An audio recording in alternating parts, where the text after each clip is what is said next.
Olá pessoas, eu sou o Léo. E eu sou o Miguel. E esse é o canal Piuí. Semana passada a gente fez uma invocação do mal aqui no canal Piuí e vários demônios apareceram, mas tem mais um panteão de demônios pra aparecer. Exatamente, hoje a gente retorna aqui para falar sobre outros dois filmes do Invocaverso. Então apague as luzes do seu quarto e prepare-se para muitos jumpscare na segunda parte da saga Invocação do Mal aqui no canal Piuí.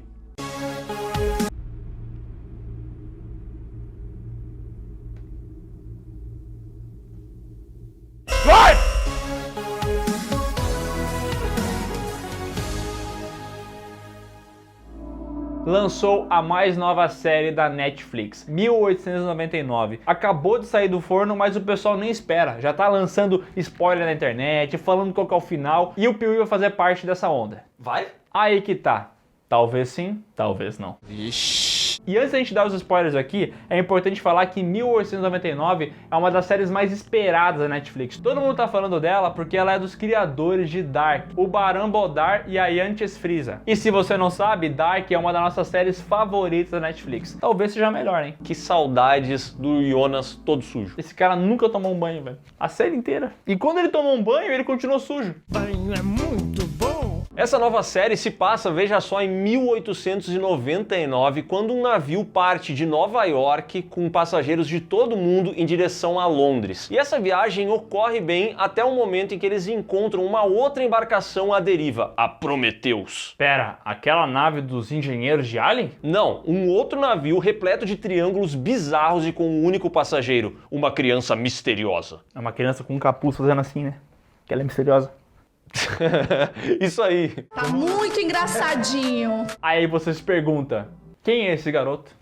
Por que esses triângulos? E o que aconteceu com o navio Prometheus? Muito complicado. Provavelmente você nem assistiu ainda 1899, mas a Netflix nos chamou para te dar um spoiler do final, que é o seguinte: Prometheus caiu no Triângulo das Bermudas. O pessoal do outro navio acabou indo atrás e também foi parar nesse local, que nada mais é do que uma abertura, um portal para outras dimensões. Caracas. Bom, aí você pensa, estragamos o final da série pra você, mas a notícia boa é que vale a pena você ir lá conferir pra ver se esse de fato é o final da série. Até porque você pode assistir agora mesmo 1899. 1899 acaba de estrear na Netflix e agora que você já sabe o final da série, ou não, vale a pena você ir lá dar uma conferida, especialmente se você gostou de Dark, porque aí sim você vai curtir essa série aqui, tá? E o melhor, né? Vai poder confirmar pra ver se isso que a gente falou é verdade ou não, né? O Piuí não costuma ser mentiroso, né? Longe de mim. No primeiro vídeo a gente falou sobre A Freira e Annabelle 2, A Criação do Mal, mas esses filmes só foram lançados quando a saga Invocação do Mal já estava muito bem consolidada. E aí a gente precisa voltar lá pro início dela, quando a Warner Bros. Acreditou desde o princípio que era possível fazer um universo de filmes de horror. O plano da Warner sempre foi: vamos fazer uma base sólida de fãs para posteriormente a gente conseguir lançar alguns filmes de baixo orçamento, mas que atraiam esses fãs e consigam ter bilheterias muito altas. Olá, eu gosto de dinheiro. Esse plano, claro, começou com Invocação do Mal lá em 2013, que seria o filme que construiria a base de fãs, e o primeiro teste dessa estratégia da Warner Bros. Foi justamente o filme que a gente vai ver agora aqui nessa saga.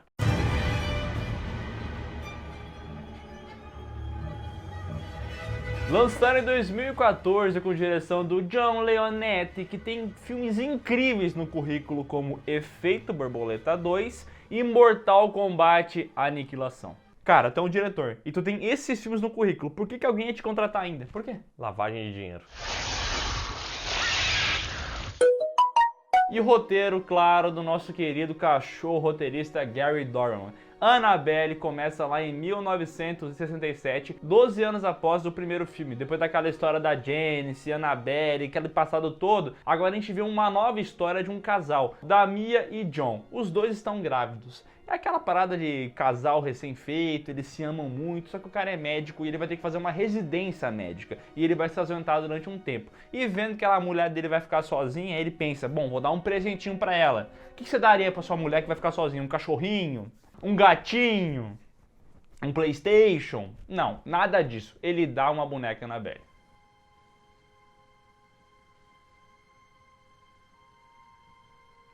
Que merda!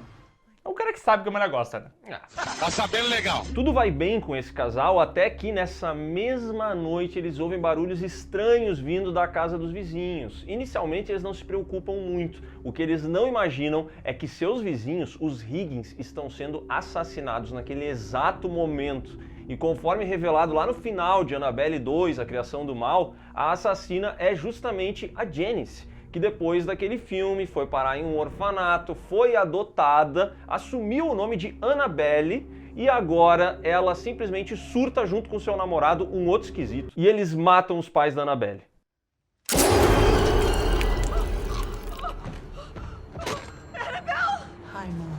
Bom, o John escuta esse barulho e vai lá verificar o que está acontecendo. E nesse momento, Annabelle e seu namorado esquisito invadem a casa da Mia. E aí começam a atacar esta mulher grávida. Mas o importante a ser dito é que o esquisitão entra na casa e mete uma faca na barriga da Mia. A gente pensa, bom, o bebê vai morrer e tudo mais. Mas ela consegue sobreviver e o bebê também. Mas o mais importante ainda é o que acontece com a Annabelle. Porque ela se tranca no quarto com a boneca Annabelle no colo, faz um tipo de ritual satânico e se mata. A partir desse momento, a Mia começa a ser perturbada todos os dias por uma presença demoníaca que vai fazer a máquina de costura ligar, a porta fechar e o vento entrar. E esse filme tem um detalhe muito interessante, né? Que o John é o marido mais ausente que a humanidade já presenciou. Então, assim, ele vai na casa dos vizinhos, a mulher dele é atacada. Ele sai de casa, a mulher dele tem visões. A mulher dele precisa de ar. Ele nunca vai estar presente. Essa é uma característica desse personagem desprezível. Ele é o famoso pai que vai comprar cigarro, mas ele quer fazer isso antes mesmo do bebê nascer. Impressionante. Ele saiu pra comprar um cigarro. Annabelle parece, em alguns momentos, uma releitura de Bebê de Rosemary, esse filme que foi dirigido pelo Roman Polanski, lançado lá em 1968, que conta a história de um casal que se muda e passa então a ser alvo de um culto satânico que deseja pegar o bebê da mulher que está grávida nessa situação. Mas existe uma diferença notável entre o Bebê de Rosemary e Annabelle, que é a construção do horror. Porque o Bebê de Rosemary é um filme que tem um horror muito mais sugestionado. Ele não fica mostrando as coisas o tempo todo. Agora, Annabelle, o que tem de aparição nesse filme aqui, meu amigo, chega uma hora que tá tudo normal, entendeu? Porque essa mulher acorda, é a máquina de costura, é a televisão, é a porta, é o vento, é a janela. Cara, o tempo inteiro essa boneca tá fazendo alguma coisa. Além da construção do horror, também tem a qualidade no geral, seja trilha sonora, atuação, produção, design de produção. Cara, esse filme aqui é muito abaixo. Ele até parece de fato um filme série B. A gente falou que a Warner tinha essa ideia de fazer filmes baratos para ver se rendia grana, e dá pra ver que é um filme barato, entendeu? Em momento algum ele parece bem feito. Nada daqui é do pobre funciona. Além de O Bebê de Rosemary, outra referência clara para esse filme aqui é o caso da Sharon Tate, que foi assassinada pelo culto do Charles Manson lá nos anos 60, né? Caso muito famoso e que fica claro que esse filme aqui se inspira bastante, porque essa galera entra na casa, o cara ali, o namorado maluco, tem uma carinha de maluco meio Charles Manson, meio riponga, assim, é bizarro até. E parece que eles queriam pegar esse período histórico que o filme se passa e referenciar isso aí. Mas é daquela maneira, né? A pior referência possível. Que bosta. Eles realmente gostam muito do Roman Polanski, né? Porque eles pegaram o principal filme dele, que é O Bebê de Rosemary. Inclusive, né, a Mia e o John são os nomes dos atores que protagonizam O Bebê de Rosemary. Então tem várias referências aqui e tem toda essa parte pessoal do Roman Polanski, que era o marido da Sharon Tate, né? A Sharon Tate também estava grávida, ela era uma grande atriz dessa época. Então eles meio que fizeram um pupurri ali da vida e carreira de Roman Polanski. E isso virou Annabelle. Uau! Mas aí você se pergunta, a Annabelle não é um caso real? Essa boneca Annabelle realmente não existiu? Qual que é o caso da boneca Annabelle? Senta que lá vem a história. Bom, a história da Annabelle, como todo mundo sabe, é real, é o caso mais famoso dos Warren, e ele justamente fala sobre essa boneca que lá no início do século XX começou a atormentar uma enfermeira. Ela tinha a boneca na casa, a boneca se movia, mandava bilhetinho, aparecia com alguns líquidos estranhos pelo corpo. Aí aos poucos isso foi aumentando, as pessoas começaram a ter arranhões, a ter hematomas e tudo mais. Inclusive ela dizia que a boneca mudava de lugar, ela colocava em cima da escrivaninha e daqui a pouco ela estava embaixo da cama. O nome disso é gravidade, né? A boneca caiu. Eu vou cair! E aí, conforme essa parada foi se desenrolando e eles procuraram a ajuda da igreja e de alguns outros lugares, acabou se descobrindo que naquela casa, no passado, morou uma garota chamada Annabelle Higgins, que havia falecido com 7 anos de idade e que, segundo uma médium, essa garota estava ali no corpo da boneca porque ela se identificou com as pessoas que estavam morando na casa, então ela se sentia à vontade para se manifestar. E foi nesse momento que elas permitiram, então, que a garota assumisse o corpo da boneca. Lá vem. Sem saber o que fazer, o pessoal chamou o casal Warren, que chegou na casa e se preocupou bastante, porque a nossa Lorraine Warren tem poderes mediúnicos. Ela entendeu que não era um espírito da garota que estava na boneca, e sim um espírito maligno. É o demônio que tá aqui. Então eles exorcizaram o apartamento, pegaram essa boneca, colocaram no carro com o intuito de levar até a casa deles e prender. Só que no meio desse caminho, a boneca começou a atormentar eles, assumiu a direção do carro. Tem todo um relato que, olha, eu vou te dizer, é difícil acreditar, tá? Isso é conversa para boi dormir. Mas beleza, eles levaram a boneca até a casa deles e prenderam naquela portinha de vidro que a gente já conhece. Fortaleza de vidro. Ah, não me diga. Olha que medo que eu tenho. Veja como eu tô tremendo. E tem outros relatos que diziam que pessoas riam da boneca e depois se davam mal, mas tudo isso aí a gente vai ver lá no Annabelle 3 e a gente explica um pouco melhor. Cara, que papo, mano. Pelo amor de Deus, né? Não tem como, né? Não tem como. É por isso que tem gente que cai depois em bilhete premiado, entendeu? Porque as pessoas são muito inocentes, sabe? Todo dia um malandro e um otário saem de casa. E em algum momento do dia, eles se cruzam. Depois de todas essas manifestações, a Mia teve um mau pressentimento. Olhou pra boneca e falou: que boneca horrível do caramba, vamos jogar fora. Parece um demônio queimado. E é o que ela faz. Depois disso, acontece uma coisa pior ainda. Ela vai fazer uma pipoquinha, só que acaba pegando fogo na casa. E aí é um desespero, ela sai correndo, cai, começa a entrar em trabalho de parto e ela ganha essa criança. Finalmente o bebê nasce e o pessoal tem que se mudar, ir para uma nova casa. E quando eles chegam na nova casa, quem que tá lá? Annabelle. Aí você pensa, bom, depois de todo esse episódio, depois de ter muito medo da boneca, de ter esse mau pressentimento e jogar fora, e ela apareceu no apartamento, você calcula que ela ia jogar fora a boneca, né? Mas é o que ela faz? Não. A Mia aceita a boneca de volta. Ela já havia se incomodado com o fato de uma mulher ter se sacrificado com aquela boneca no colo. Ela já tinha certeza que tinha algo de errado com a boneca. Mas depois que ela ganha a bebê, que eles se mudam, ela vem com um papo de que não, isso faz parte da superação do trauma e tal. E aí ela não só aceita a boneca, como ela coloca a boneca no quarto da filha dela. É um roteiro muito do vagabundo, né? Vamos combinar? O roteiro foi escrito por um tatu-bola. E outra coisa que a gente vai começar a reparar aqui em Invocação do Mal nesse universo, né? Baseado em eventos reais, baseado em fatos reais. A história verdadeira de Annabelle não tem nada a ver com isso aqui que a gente tá vendo, entendeu? O filme pegou e criou toda uma história de mulher grávida, de médico e tudo mais, e inventou um cenário que é muito maior do que realmente aconteceu. Complicado. Porra, eu tenho cara de otário, é? E além de a gente ter aqui a Mia, que é essa personagem estúpida de filme de horror, a gente também tem o John, que é o cara mais desprezível que você pode encontrar num filme de horror. Ele nunca tá presente, ele nunca acredita na mulher dele, ele não tem carisma algum. Eles não funcionam enquanto casal. Cara, é impossível não detestar esse homem. Ele é um ator ruim também, né? A garota que faz aí a Mia não é ruim. Ela participou do Maligno lá que o Lucas ama, também fez Peaky Blinders. É uma atriz que sabe o que ela tá fazendo. Mas nesse filme aqui, ela tá péssima, né? E quando ela tem que contracenar com o malandro, que é o marido dela, Jesus, esse casal não existe. A química não é boa. A única coisa que para algumas pessoas fica marcada desse filme é uma ou outra cena de susto.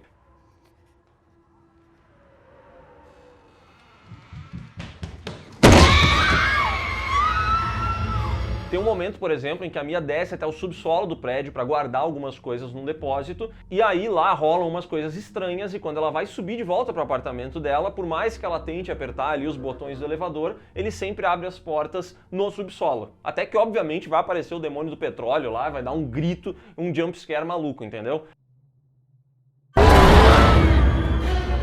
Mas é muito pouco o filme se restringir a um ou outro sustinho que as pessoas lembram, né? Uma perda de tempo. No dia seguinte, a Mia procura o detetive que está investigando o caso lá dos Higgins, o que aconteceu, por que a Annabelle matou todo mundo. E aí, no meio dessa investigação, sempre tem aquela cena de ler livro, buscar documento e tudo mais. Ela descobre que essa seita ali da Annabelle estava procurando um corpo para esse demônio, para esse espírito e tudo mais. E daí ela entende que talvez o receptáculo para esse demônio, esse bebê dela que acabou de nascer, e dela se preocupa um monte. Em paralelo a isso, ela conhece a Evelyn, uma ocultista que tem vários livros e tudo mais. Essa garota que dá os livros pra ela, ajuda ela a entender, e ela também tem um passado, né? Essa Evelyn perdeu uma filha, ela conta como ela ficou triste por causa disso, e que ela quer superar, e sabe, construção de personagem, né?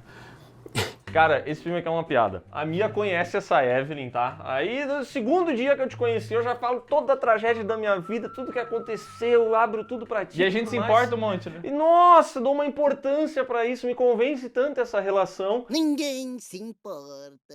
Cara, impossível dar importância pra isso. Fato é que a Evelyn só tá aqui porque ela é formada em medicina da escrita. Ela é a famosa doutora roteiro que vai explicar tudo pra nossa personagem principal, como que derrota o demônio, o que o demônio quer, o que ele faz, onde ele vive, do que se alimenta.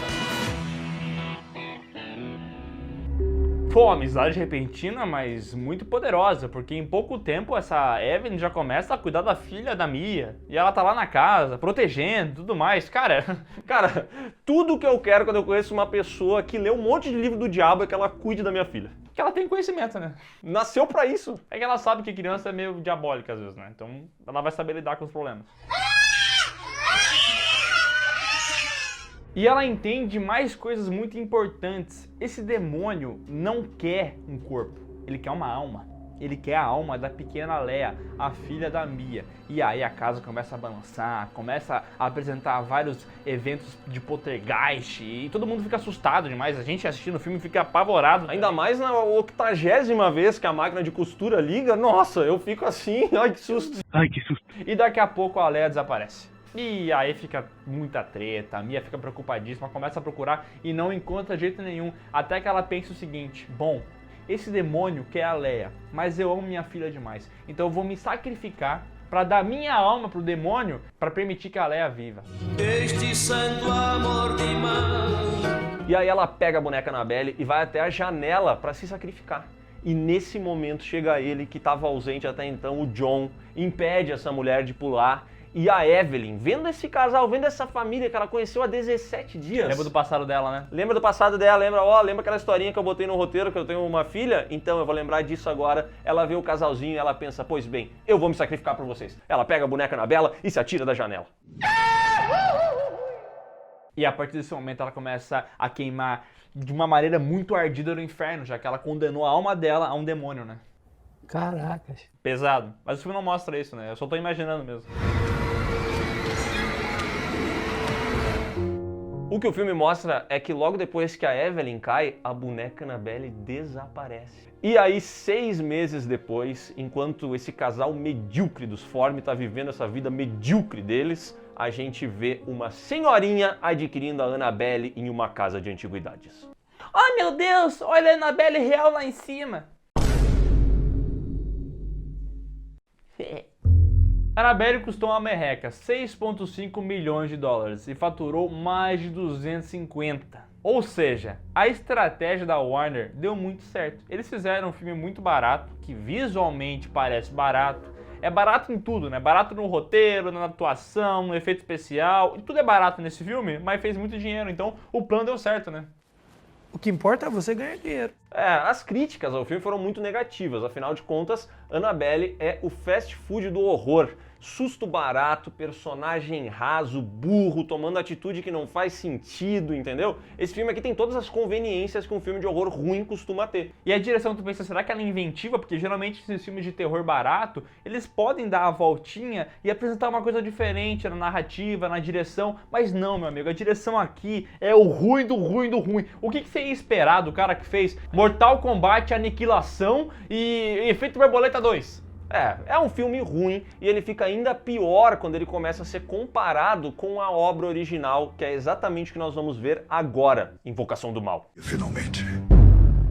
Finalmente vamos ao filme que começou tudo isso aí, Invocação do Mal. E a história de produção desse filme é bem curiosa, porque um produtor recebeu uma gravação de um caso supostamente real que os Warren investigaram. E quando ele ouviu essa gravação, ele ficou muito embasbacado, ele ficou impressionado e falou, isso aqui tem que virar um filme. Só que, cara, demorou quase 15 anos para esse filme finalmente ver a luz do dia.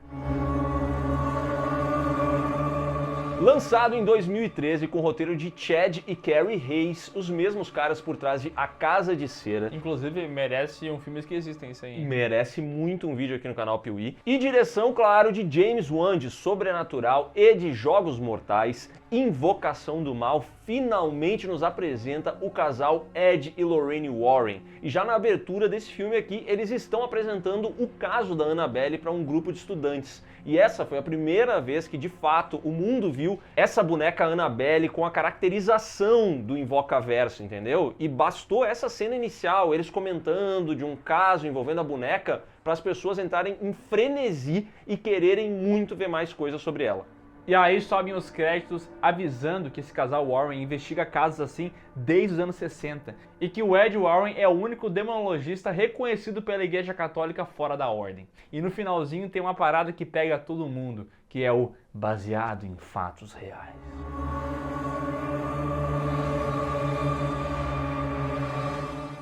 Todo mundo se borrou.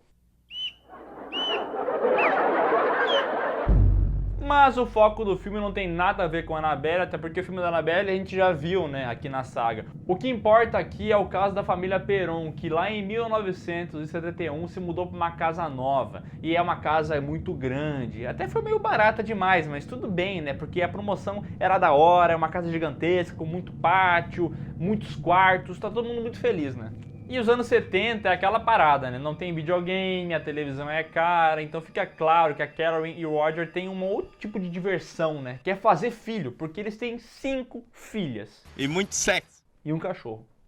O cachorro não saiu deles, mas é pai de pet também, né?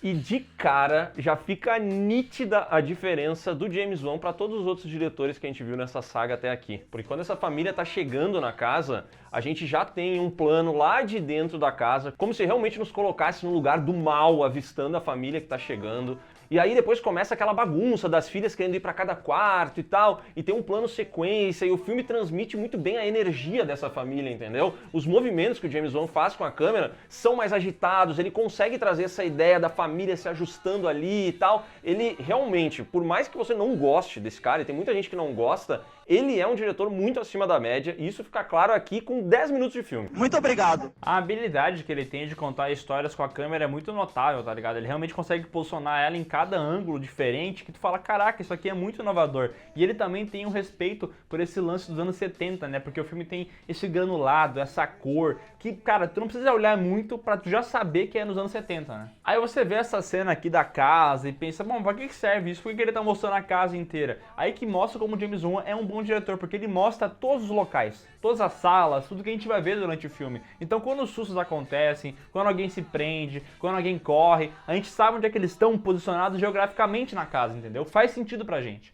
Não é tipo a abadia gigantesca que sei lá, o que tem nessa abadia, entendeu? Tem 3 salas, as pessoas uma hora estão aqui, de repente elas se transportam para um cemitério, o que é isso? Merda! Merda! A família Perron tá muito feliz ali com a sua nova casa, mas tem um detalhe, a cachorrinha, a Sadie, ela não entra, ela se nega a entrar nesse local. Ela é o ser mais inteligente dessa família e ela percebeu que ia dar merda. Infelizmente a merda acontece com ela, porque já na primeira noite alguma treta rola e no dia seguinte eles encontram a Sadie morta no pátio da casa.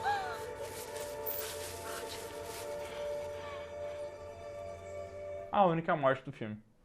Que tristeza. A partir disso aí já sabe, né? A família Perron comprou uma casa e já comprou um pacote inteiro de casa mal assombrada, que é vulto, barulho, cheiro ruim. E tem um detalhe bem importante também, cara, que o relógio sempre para ali nas 3h07.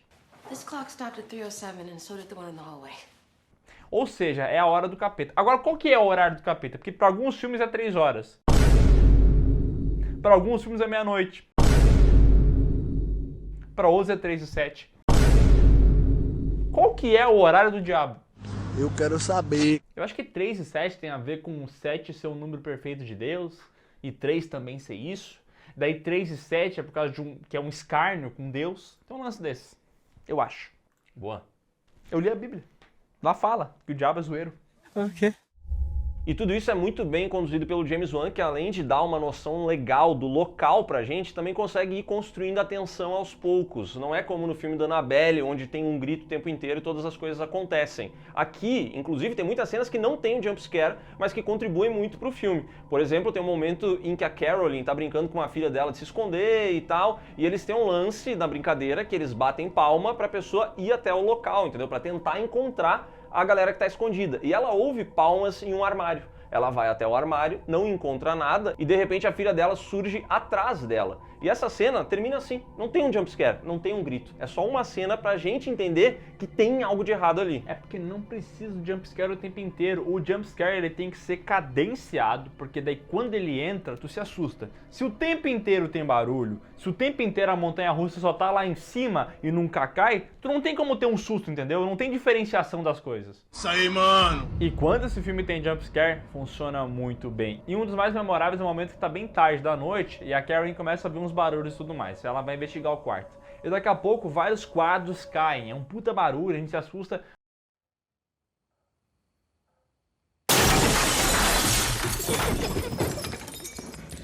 Mas o pior não é isso aí. O pior é que vem depois, porque ela vai até o porão, onde ela escuta barulhos e a luz se apaga. Então ela é obrigada a riscar fósforos e tentar ver alguma coisa. E nesse momento acontece essa cena aqui. Wanna play hide and clap? Na moral, eu já vi essa cena umas 15 vezes, então eu não me assusto mais com ela. Mas a primeira vez que eu vi, Jesus, eu me borrei. Os casos começam a piorar e a Carolyn vai então atrás dos Warren. E diferente do que acontece lá com os Form, os Warren funcionam muito bem aqui. De cara já é nítida a química que existe entre o Patrick Wilson, que faz o Ed, e a Vera Farmiga, que é a Lorraine. E além disso, o roteiro coloca algumas situações muito importantes para esses personagens, como eles indo até uma casa onde supostamente existe uma assombração e eles identificam que na verdade é um problema de encanamento. E aí você pensa, pô, que cena boba, mas não, isso é importante para dar legitimidade pro tipo de trabalho que eles fazem, porque muitas pessoas já questionam, demonologista, investigador paranormal, essa parada não é séria. Isso é conversa para boi dormir. Mas quando o filme acrescenta uma pequena cena, onde eles vão num lugar e dizem não, não é nada, eles ganham mais respeito e mais verdade naquilo que eles fazem. É porque você pode até não acreditar na vida real nesses casos e tal, mas dentro do mundinho do filme, a ideia que é vendida é verossímil, né? A Karen começa a ficar muito preocupada e ela vai até uma palestra dos Warren, onde eles estão apresentando um caso de um franco-canadense que estava com o demônio no couro. Isso mesmo, Maurice, que a gente viu lá na freira. E depois de ver essa palestra, a Karen fica muito convencida que os Warren são a resposta do problema que ela tem. Me ajuda, por favor. Então ela vai lá e chega pros caras, explica, e eles ficam meio relutantes, mas acabam aceitando e investigar a casa. E nesse momento começa as férias dos Warren, né? Porque eles vão lá se alimentar, deitar na rede, dormir, tomar café da manhã, jantar. Eles ficam um tempão lá na casa dos Perron. Todo trabalhador tem direito às férias. E e durante essas férias remuneradas, eles percebem que de fato tem coisa estranha ali. É só a Lorraine entrar no local que ela já sente uma presença meio bizarra, e conforme eles vão pesquisando para poder levar esse caso até a igreja e quem sabe fazer um exorcismo ali, eles descobrem que essa residência tem um passado muito mais obscuro, porque ali viveu no passado uma suposta bruxa chamada Bathsheba Sherman, que viveu ali no século XIX e sacrificou o seu próprio filho. Depois de algum tempo, ela também se sacrificou, ela se enforcou numa árvore, inclusive a Lorraine Warren consegue visualizar ela pendurada nesse local. Que ela tem os poderes mediúnicos, né? Ela é um X-Men. Lorraine Warren.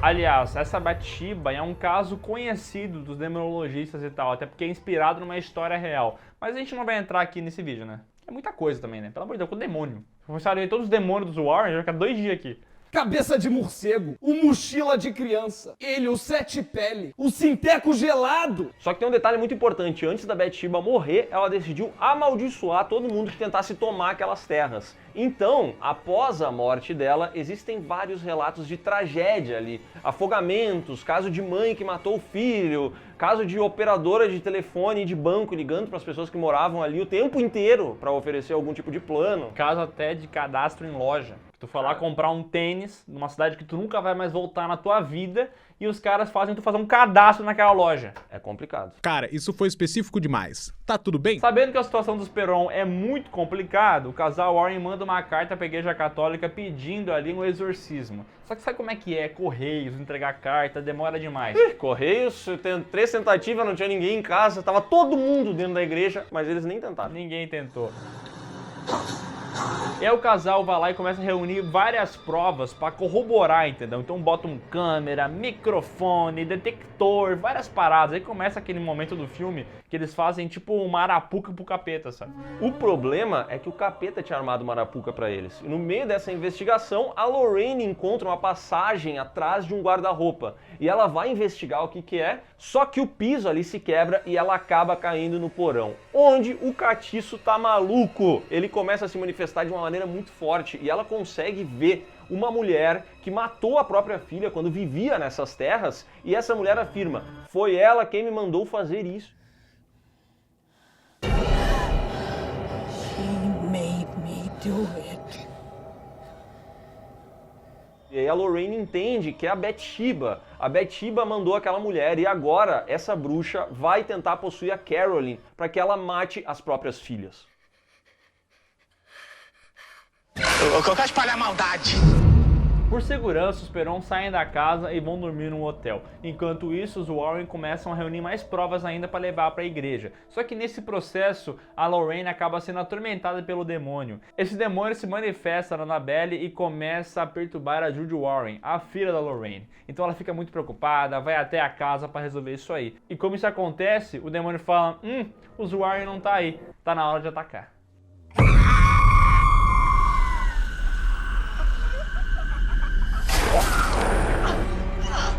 O capiroto aproveita, possui a Carolyn e ela sai com 2 de suas filhas de volta à casa dos Perron. Ela tá tentando voltar para aquelas terras amaldiçoadas. E quando os Warren descobrem isso, eles saem correndo. Eles só resolvem a treta lá com a filha deles, ó, fica aqui, tá em paz. Valeu, o pai e a mãe estão indo. Eles vão até a casa dos Perron e, cansados de esperar pela igreja, percebendo que não tem como eles aguardarem mais, o Ed Warren decide que ele mesmo vai fazer o exorcismo ali. I have to do it. The exorcism. What? I thought you said we need a priest. You're not a priest. Well, you got a better idea. E aqui começa aquela clássica cena de exorcismo, eles vão cobrir o demônio, tem a fala em latim, vai ter a reza, tem as manifestações, tudo isso vai acontecer aqui nesse momento. Mas não é tão clássica assim, porque a cena que a gente está acostumado é do exorcista e tal, que algumas coisas estranhas acontecem, como camas balançar e ventanias, mas é uma parada comedida. Aqui em Invocação do Mal é quase um show, entendeu? Porque voa um monte de coisa, é ventania, é coisa girando, é chão quebrando, é o demônio aparecendo, é muita coisa, né? Acontece bastante coisa, tá? Acho até que podia ser menos, mas ainda entendo que o James Wan faz muito bem isso. Tem um momento ali que eles cobrem o rosto do demônio, e aí o Ed começa a pedir pra ele se revelar, e de fato, né, o pano começa a se rasgar, começa a aparecer a cara dele e tal. É uma cena legal, consegue criar uma tensão. Patris Levinis Octor, Sacrilegia, She's already gone. E no meio desse exorcismo, a Lorraine coloca a mão ali na cabeça da Karen que tá endemoniada, só que ela começa a lembrar da família dela. Da praia, deles correndo, jogando frescobol. Aí vem os flashbacks, parece até anime, tá ligado? Quando tem que derrotar o mal e os flashbacks começam a vir à tona. E depois de muito flashback, o Ed consegue expulsar o demônio, entendeu? Ele chama pelo nome e fala, tu tem que sair daqui, eu te expulso. By the power of God, I condemn you back to hell. E assim, eles conseguem exorcizar a Karen. Tem que falar o nome do demônio pra expulsar ele, sabia disso? Uhum. Desde os tempos mais primórdios, né? O caralho tá aí. Sempre foi isso. A família Perron, então, fica em paz e os Warren voltam pra casa com um objeto que simboliza toda... Um souvenir. A família Perron, então, fica em paz. Que é quase isso. Ai, caralho. Eles botam na bombonière deles de objetos endemoniados. Cara, é literalmente isso, cara. Voltam com 2 chaveirinhos do Rio de Janeiro pra entregar pra família. Ó, tá aqui.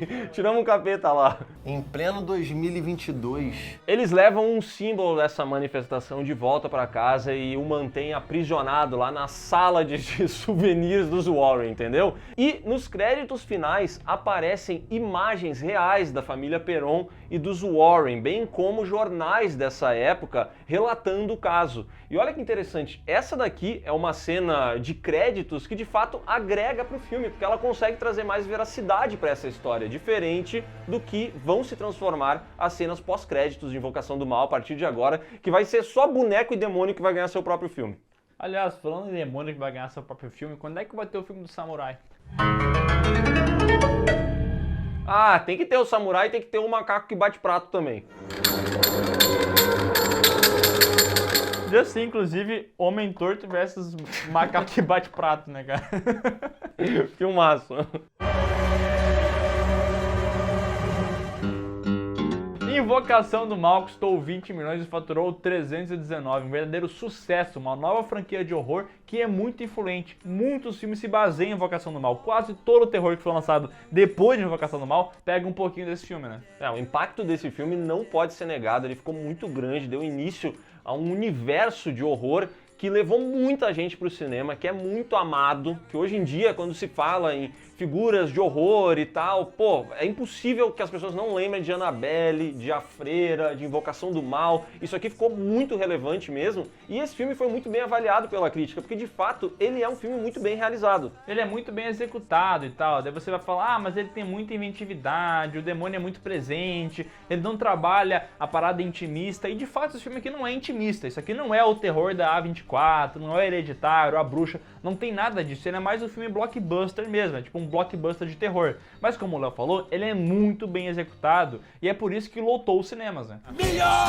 E diferente de outros filmes que a gente falou, esse daqui tem vários momentos memoráveis, ele tem sim as suas cenas de susto, mas ele também tem as suas cenas de tensão, ele tem personagens bem desenvolvidos, ele conseguiu dar vida a esse casal Warren, que interpretado pelo Patrick Wilson e a Vera Farmiga, viraram alguns dos melhores protagonistas que a gente tem no cinema de horror em um bom tempo. Eles realmente funcionam muito bem juntos. E pagaram a conta desses dois por muito tempo, né? Porque eles se envolveram em vários e vários projetos desse universo de Invocação do Mal. Projetos esses que a gente vai continuar assistindo na próxima semana. Então é isso, pessoal. Se você gostou desse vídeo, dá um like aqui embaixo, se inscreve no canal, marca o sininho, comenta aqui embaixo qual é o seu filme favorito da saga Invocação do Mal até agora. Eu acho que a gente já viu o melhor filme dessa franquia, mas pode ser que as coisas mudem, né? Esse primeiro Annabelle realmente é um filme diferenciado, eu gosto bastante. Não se esquece de abrir a descrição aqui do vídeo, corre lá nas nossas redes sociais e ouça o PeeWeeCast, o podcast do canal Piuí. Tem episódio novo toda semana, tá cada vez melhor. E guarda surpresas, tá? Tem demônios reais naquele podcast. Tem demônios reais. Só casos reais lá.